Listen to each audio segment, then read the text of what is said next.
I arrived at the house with wet shoes and shaking hands. The rain had not stopped for hours, and the cold had settled deep in my skin. My suitcase was heavy, not because of what it carried, but because of what it meant.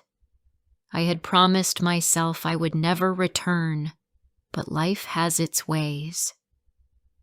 I stepped onto the porch and pushed the door open without knocking. The key still worked. That surprised me. Inside, the house smelled like time. Dust, old perfume, forgotten flowers. The hallway was quiet, too quiet, and every step I took made a sound that felt too loud.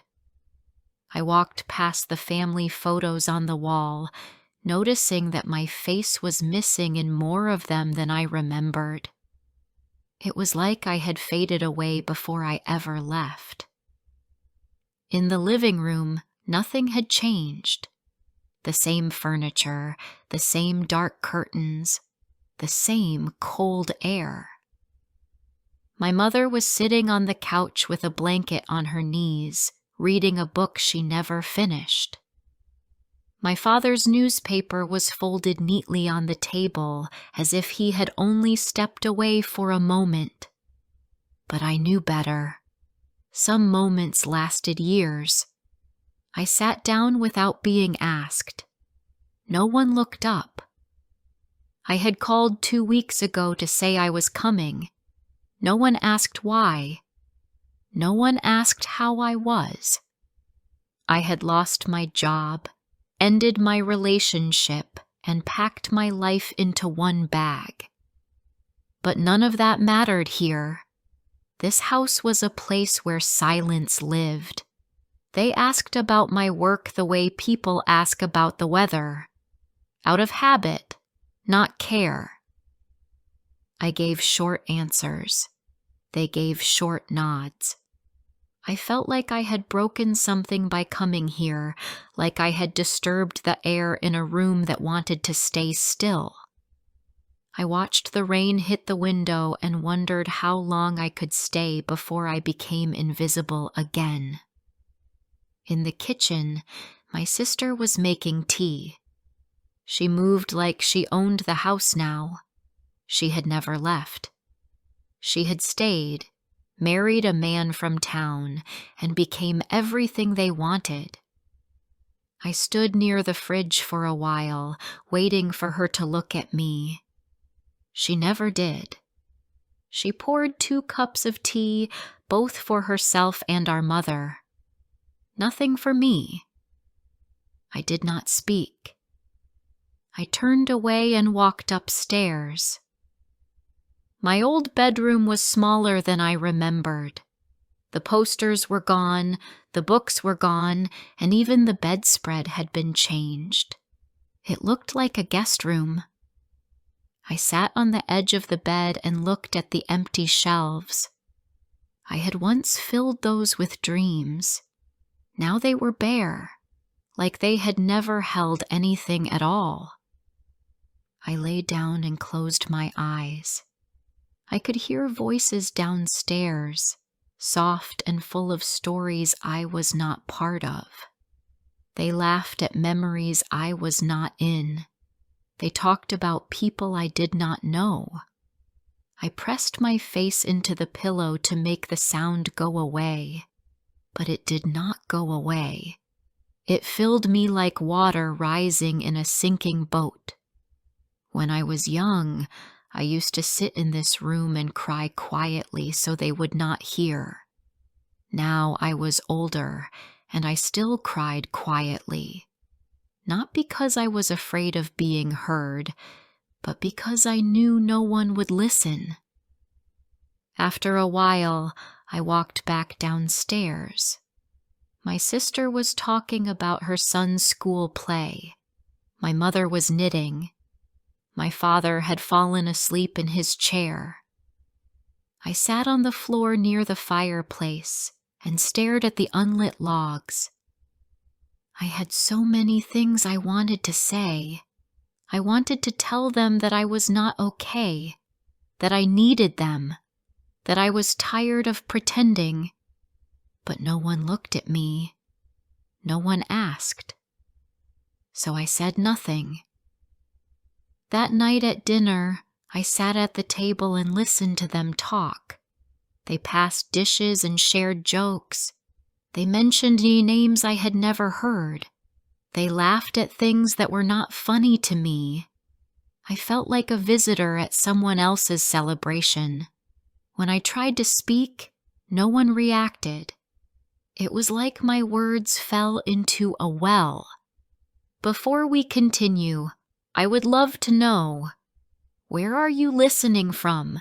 Which city? Which country? Share it in the comments. And if this story speaks to you and you want more heartfelt stories for learning English, please consider subscribing to the channel. Every listen helps you grow and reminds someone out there that they are not alone. I washed the dishes alone afterward. The kitchen was quiet again, and the only sound was the water running from the tap.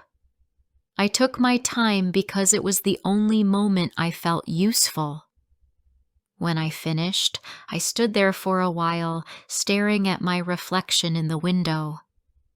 I looked like someone who wanted to disappear. The next morning, I went for a walk before breakfast.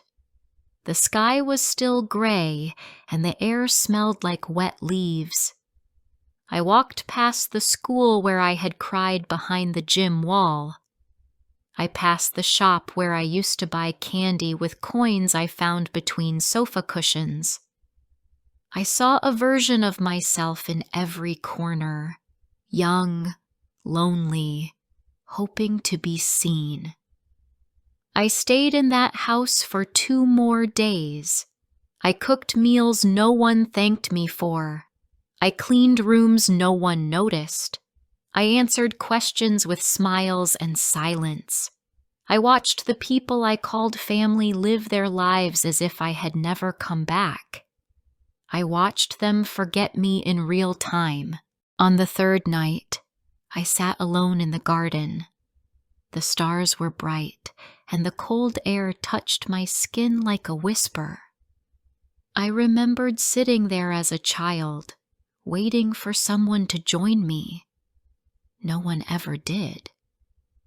I remembered birthdays they forgot, school plays they missed, tears I wiped alone. And then I understood something. I had not come back for them. I had come back to remind myself why I left. That truth hurt, but it also set me free. I stood up from the garden bench and looked at the house one last time. The windows glowed with warm yellow light, but that light was not for me. I packed my bag before dawn. I left a note that said, "Thank you for having me." No one would ask why I was leaving early. No one would chase me. The road was dark and wet as I walked away, but for the first time in years, my heart felt lighter. I stopped once at the end of the street to look back. The house stood still, quiet behind the trees. There was no movement in the windows, no sign that anyone knew I had gone. The lights were off now, and the garden was empty. It felt strange that a place so full of memories could feel like a stranger to me. As I walked down the hill, I passed the old park. The swings were still there, slightly rusted, moving a little in the breeze. I used to sit there for hours when I was younger. It had been my escape. I would bring a book and hide behind the big tree, hoping that someone from home would notice I was missing. They never did. A car passed me slowly, headlights cutting through the morning fog. I kept walking, holding my coat tighter. I was not going anywhere special. I had no job waiting, no home of my own to return to. But I had something else. A quiet decision that I deserved more than being forgotten. I reached the bus station just after sunrise. A woman behind the counter was arranging papers. I bought a ticket to the nearest city. I did not care where I went. I only knew I needed to leave that town. My name had never felt welcome there. On the bus, I sat by the window and watched the trees rush past. I thought about all the things I wanted to say. I thought about shouting in the living room, about asking them why I was never enough. I imagined the answers they might give, soft, careful, full of excuses, but I knew none of it would change what had already been lived. Some pain is quiet. It does not scream or break things. It simply sits with you, day after day, becoming part of your shape. That was the kind of pain I carried, the kind that makes you smile when you want to cry, the kind that makes you leave, even when you want to stay. I leaned my head against the window. The glass was cold, and the road ahead was long. But I had made my choice. I was no longer going to wait for someone else to see me. I was going to find a place where I could see myself. The bus rolled into a small town I had never seen on a map. The buildings looked old but cared for, and the streets were still wet from rain. As I stepped off, the cold air touched my face like a quiet reminder that this was not home, but also not where the pain lived. The suitcase in my hand felt lighter than it had in days. I walked with no plan, only the desire to breathe without the weight of my past pressing down on every step. I passed a bakery where the lights inside made the windows glow. The smell of warm bread reached me on the sidewalk, and for a moment, I stood still, watching the quiet movement inside. It felt different from the house I had left behind. Here, the silence did not feel like rejection. It felt like calm. A small hotel stood at the corner of the next street. I walked in and took a room for a few nights. The man behind the desk hardly looked up. That was a gift in its own way. No questions, no expectations. I carried my suitcase up the stairs and opened the door to a simple room with one window and clean sheets. It was enough. More than enough. The next morning, I walked aimlessly through the town. The streets were empty, but not lonely. A few people nodded as they passed me, but no one stopped. I liked that. For the first time in weeks, I did not feel like I was being watched or measured. I felt like a part of something that did not need explanations. I found a small library hidden between two shops. The inside smelled like old paper and wood polish. There were quiet corners and shelves full of lives that were not mine. I sat by the window and picked up a book at random. The words held me still. They gave shape to my hours. I returned there the next day, and the next after that. Days passed in soft, quiet pieces. I walked in the early mornings and watched the sky change.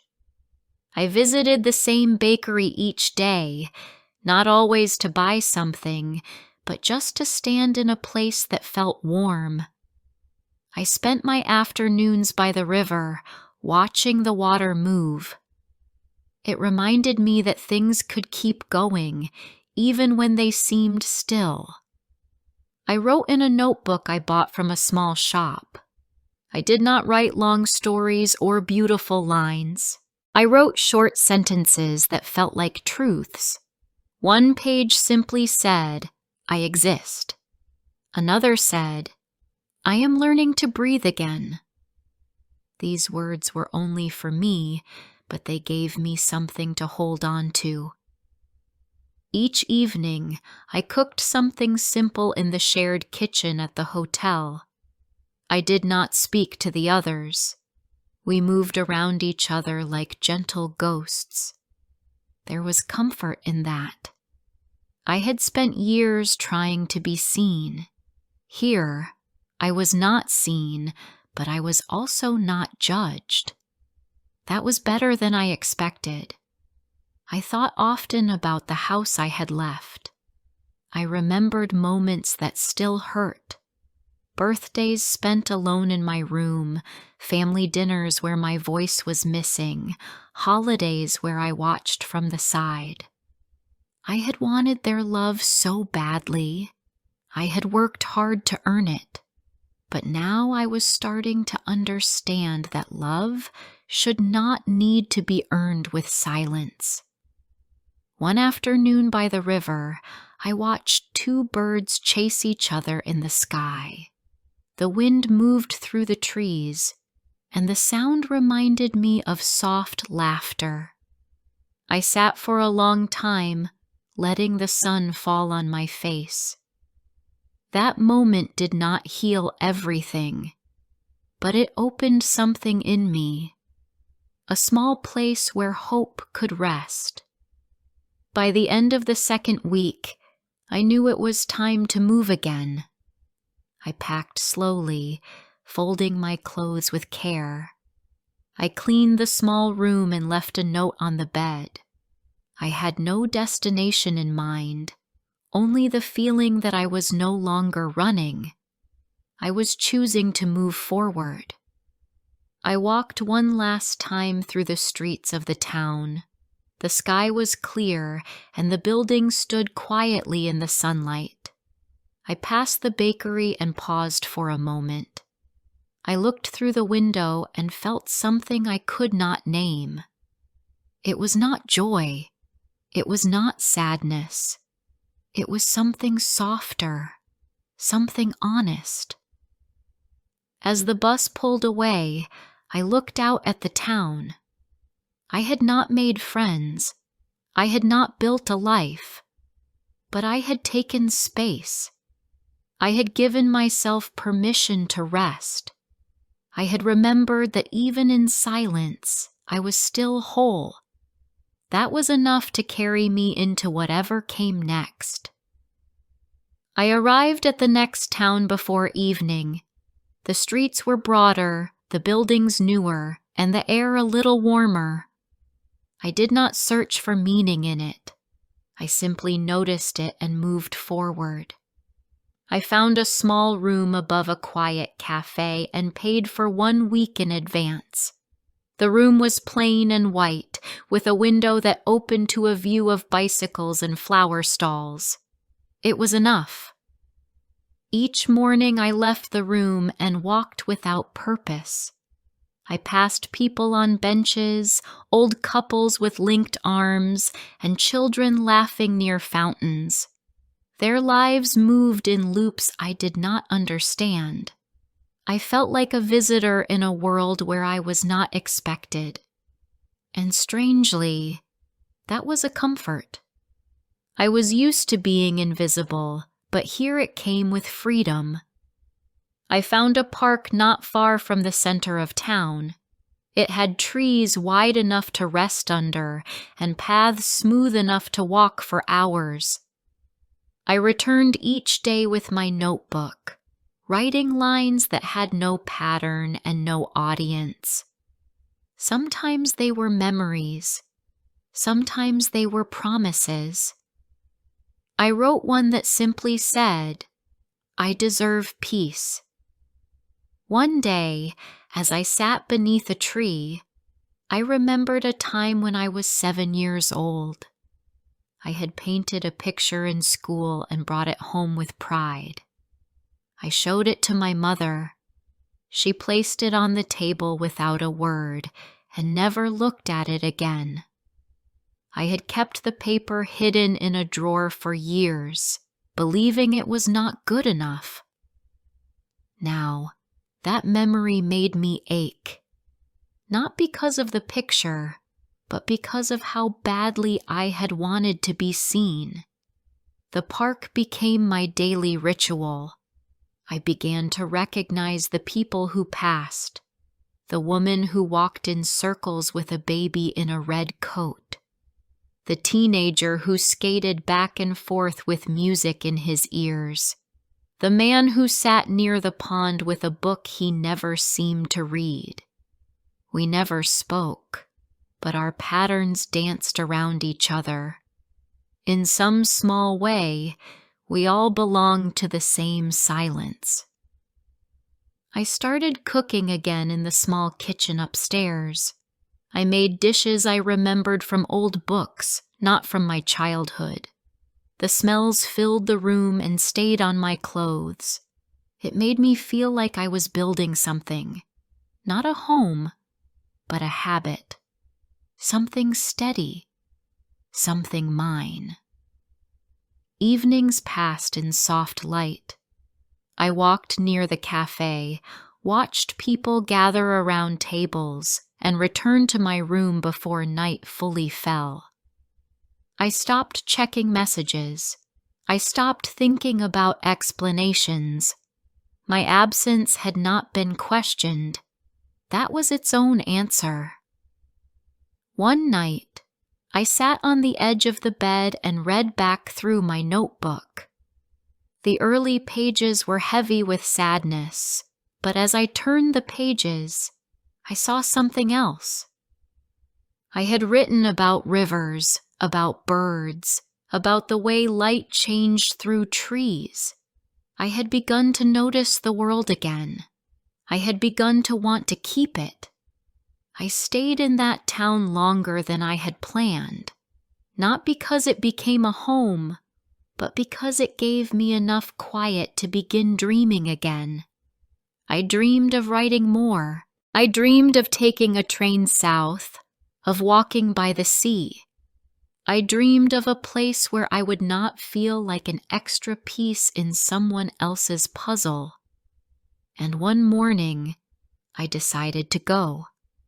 I packed my things slowly, folding each shirt with care.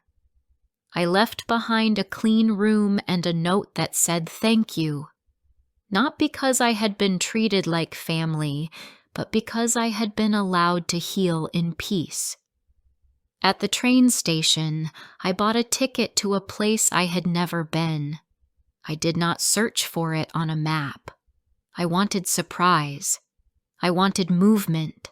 I wanted proof that I was still capable of change. As the train pulled away, I looked through the window at the town I was leaving. I did not feel regret. I did not feel fear. I felt something close to calm. It was not loud or proud. It was quiet and sure. I was not running anymore. I was rebuilding. That was enough. The train moved steadily through hills and fields. I sat near the window, watching the sky open above wide land. Each town we passed looked like a painting. Small rooftops, narrow roads, distant figures moving through ordinary lives. I no longer felt like I was leaving something behind. I felt like I was becoming someone I had once hoped to be. I arrived in a coastal city with salt in the air and wind in my hair. The sea was the first thing I saw. It stretched out, endless and gray, strong and soft all at once. I stood for a long time on the stone walkway by the shore, watching the water push itself toward the land and pull back again. It reminded me of how I had lived, always coming close, always retreating. I found a room in a house run by an old woman who did not ask about my past. She showed me a small space with a single bed and a window that looked out to the ocean. I unpacked my bag with care, placing each item in a place where it felt like it belonged.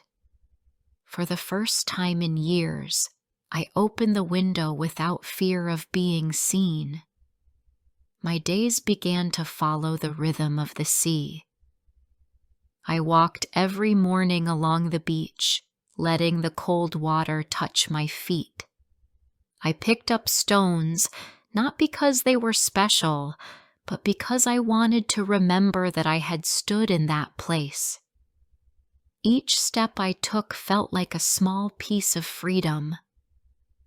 I began writing longer pages in my notebook. The words came slowly at first, then faster. I wrote about the smell of salt, the sound of gulls, the weight of memory. I wrote about being a child who never felt chosen, and about being a woman who had learned not to wait for permission. My handwriting grew steadier. My sentences grew bolder. In the afternoons, I sat in cafes and watched strangers pass. I watched parents with children, workers on breaks, and tourists taking photos. I did not speak to them, but I did not feel alone. I had learned to keep myself company. That had once felt like sadness. Now it felt like strength. Each evening, I returned to the same spot by the sea. I sat on the rocks and let the wind speak in ways my family never had.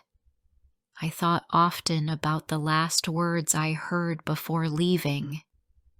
I remembered their empty greetings, their distracted eyes, their silence when I needed love most. I no longer blamed them, but I no longer carried their silence with me either. One night, the stars came out after many cloudy days. I sat in the dark and let the sky fill me. I thought about all the years I spent trying to prove my worth. I thought about the love I had begged for and never received. And I made a quiet promise to myself that I would never again live in a place that made me feel invisible. The next morning, I visited a small bookshop near the old harbor. It was quiet and filled with second-hand books. I asked the owner if I could help organize shelves in exchange for reading space. He nodded without hesitation. I spent the day touching pages worn by other hands, stacking titles with care. I felt useful. I felt real. Days turned into weeks. I wrote. I worked. I walked. I did not need much. I cooked small meals. I washed my clothes by hand. I listened to music that made me cry in soft, healing ways. I had no one to impress. I had nothing to prove. Then one morning, I received a letter. It had no return address, but I recognized the handwriting. It was from my sister. She wrote that our mother had been unwell, that the house felt emptier, that she hoped I was doing okay. There were no apologies, no questions, only a few lines that felt like duty, not care. I folded the letter and placed it between the pages of my notebook. I did not answer, not because I was angry, but because I had nothing left to say that would be heard.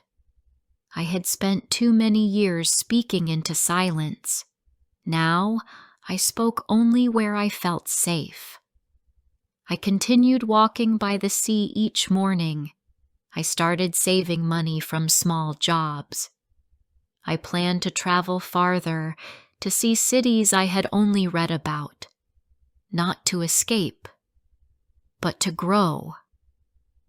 I no longer feared distance. I welcomed it. One day, I passed a mother and child on the beach. The child was building something in the sand, a castle or a boat. I could not tell. The mother watched with love so plain it made my heart ache. But I did not turn away. I watched too, and I smiled. There was no jealousy, only the hope that more children would feel that kind of warmth. As the seasons changed, so did I. I began to trust myself again.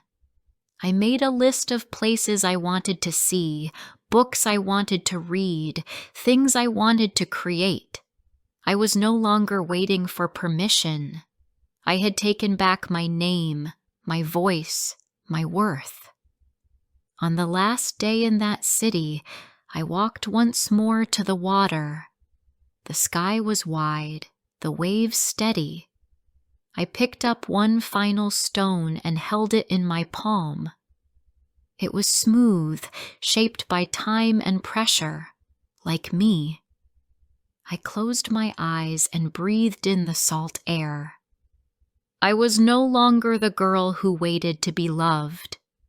I was no longer the woman who lived in the shadow of other people's needs. I was someone new, someone stronger, softer, braver.